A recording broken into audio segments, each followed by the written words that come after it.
Hey everyone, Beauty here. Today I've created this cozy knitting theme since the weather has been getting colder outside. If you like any of the products I've used in the video, I'll put the links down below. Don't forget to use Chills10 for 10% off on Maniology.com for your stamping needs. The code works on everything except the Mani by Me subscription service, so let's get started. First, I used Cadillacquer's Cobalt. This was from a Halloween collection, but I still felt like it had great fall elements to it, so I put this on my index and on my pinky, and this was 2 coats, no problems. If you have longer nails, you may need 3, but I love the copper glitters that pop through this green.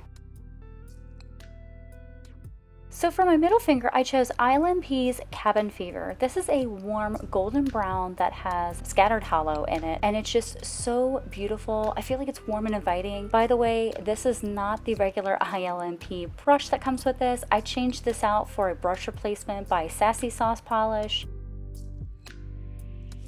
For my ring finger, I chose Modern Auburn by Glaze. This is a beautiful cranberry oxblood red that I feel like was like the perfect combination with this cozy feel with, like, I guess going into winter vibes. So with this, I did 2 coats, smooth application, no problems. This is becoming a new favorite of mine. The plate that I chose for this manicure was Maniology's M177 Knotty by Nature, and I have to say, I think this is super adorable. I love all of the knitting patterns that is on this plate. Like what you see? Go ahead and like, comment, and subscribe. Become a member of the Chills crew. I've got more content coming, but in the meantime, you can check out my other videos after this one. So for my middle finger, I chose Pine, and I wanted this to go over the Cabin Fever. However, I did have to load up this plate quite a bit, and then I had to scrape it about 3 times to get a good definition off of this. If you don't scrape it enough, then what will happen then is you'll just get giant green balls or something to whatever color you decide to choose. However, I did like how this came out because I felt like it matched Cobalt perfectly.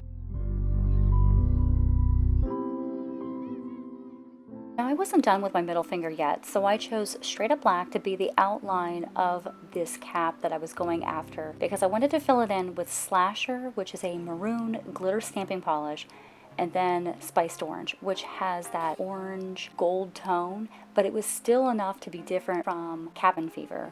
So with this, I felt like it was just the right amount of something to add to the nail that gave definition from the green and the goldy brown colors, so I really enjoyed it. I then placed my stamp to the side to dry. Before placing the stamp down, I did add a sticky base coat by Maniology. I waited about a minute before placing the stamp down. Once that dried, I gave it a couple more minutes, and then I applied my smudge-free top just to make sure that I didn't have any problems with this because there is red in this and black, and sometimes it can smear with regular top coats. So for my ring finger, I chose this knitted cable sweater pattern. I guess you would call it that. I used Slasher and a lot of it, mainly because this had a lot of negative space, so I wanted to make sure I got everything. But here's the thing, I'm so sorry. I don't know what was going on with me. I was on the struggle bus and I could not capture it for the life of me. Now, after I laid that down, I then went after the All You Knit Is Love theme, but I wanted to kind of give this some definition. So I used Spiced Orange, and then after that I went in with Straight Up Black to define it so you can actually read what was on my finger.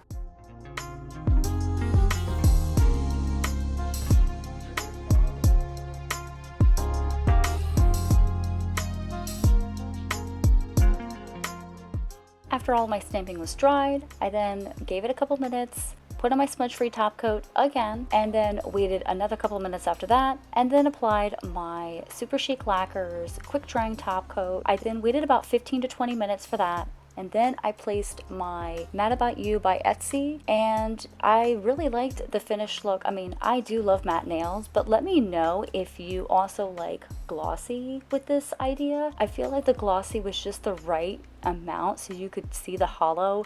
However, the only thing with it is it just sucks to take photos, so that's why I went with the matte, because this was pretty difficult to try to capture on camera. Are you needing more ideas for nail art? Check out my Instagram for more content and inspiration. Plus, you get to see some other things I love doing. Did you like this painting? Are you going to recreate it? If you watched the full video, leave me a scarf emoji in the comments. I love seeing your responses. Thank you for subscribing and staying subscribed. I have some playlists you can check out at the end of the video. Until then, take care and stay chilly.